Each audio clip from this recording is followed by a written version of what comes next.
Шокантно, вака премиерот го оцени барањето на Али Ахмет и косовскиот премиер и тамошните политичари да интервенираат за најавеното разгледување на законот за употреба на јазиците од страна на Македонскиот уставен суд.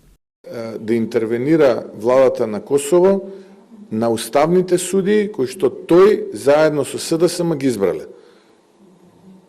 Шокантно.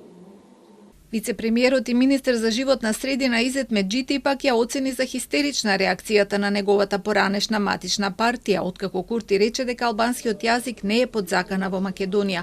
Повтори дека е сосема коректна изјавата на косовскиот премиер во која тој кажа дека треба да се почека одлуката на Уставниот суд, кој според него нема да направи ниту исклучување, ниту дискриминација и го почитува повеќе јазичниот карактер во земјата.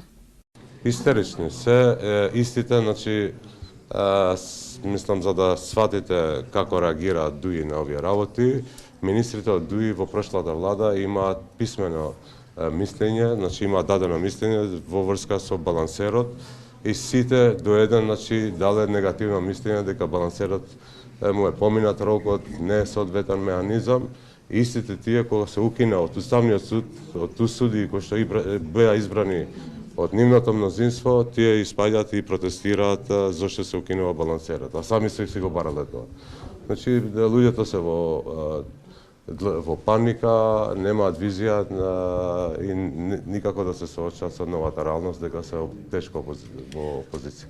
Откако од Уставниот суд најавија дека ќе се преиспитуваат спорните одредби од законот за употреба на јазиците, Ахмети испраќа писма до сите меѓународни институции во државата од кои бара поддршка за своите ставови.